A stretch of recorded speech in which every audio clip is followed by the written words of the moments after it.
Today we are here to talk about a controversial subject, especially in today's times. What if I told you that success and failure are not that different? Well, that is what Krishna says to Arjuna on the battlefield in the Bhagavad Gita. Now, there is no reason to be happy when there is success and no reason to be sad when there is failure. Now, the way that I'm talking, it seems to be a monotonous way, and I'm going to give you some sort of motivational story on how to achieve maximum wealth in your life. Where I start with a high-pitched voice and say, once there was a man in a village and all he had was grass on the front door. And now he is the owner of a Fortune 500 company. Well, that is not what the Bhagavad Gita says at all. But here, the Bhagavad Gita asks everyone an interesting question. All of us seem to always go and dig why we failed when we fail. Majority of us, let's say 90% of us go and probe why we fail. What is the reason? We want to find out the truth. But how many of us have the same enthusiasm in finding the reason when we succeed? That is why, especially in current scenario, we have a lot of one-hit wonders. In this internet day and age, we see many people grow rapidly overnight and they fall down in the same wave as they rise up.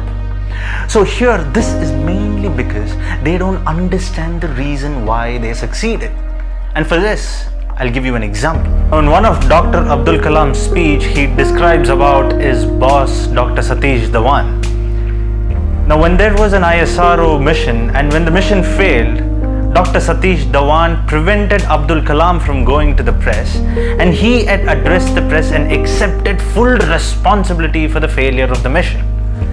But whereas on another day, when the mission succeeded, he had sent Dr. Abdul Kalam to go and accept the glory of the media, whereas he went back to the drawing board to figure out why the mission succeeded. Now, that is one quality that we should all aspire to have.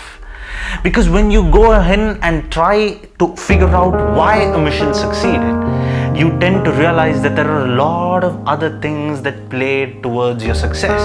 It is not just the hard work, it is not just all the effort that we put, but also the fact that you were the right person with the right product at the right time and at the right place.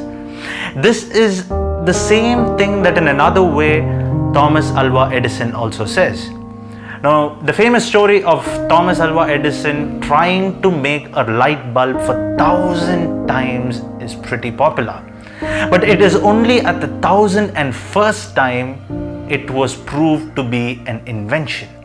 Now here, when a person tries for 1,000 times, that persistence, the law of average always says at least once you're bound to succeed. And even in the Bhagavad Gita, that is what it says. Persistence is all man's duty is. Remaining all the other factors depend upon you being at the right place and at the right time. And hence, Krishna rebukes Arjuna in doing things out of love and compassion and not being even-minded in success or failure. And when one realizes this, one starts becoming humble and one starts being in line with what Krishna says to Arjuna on the battlefield.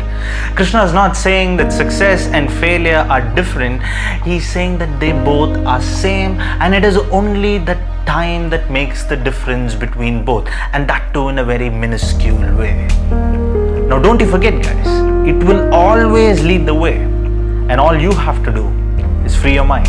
And while you do that, make sure you hit the subscribe button right here to view our future videos, and click here to view our most recent upload. And as always, thank you for watching, and until the next episode, it is goodbye.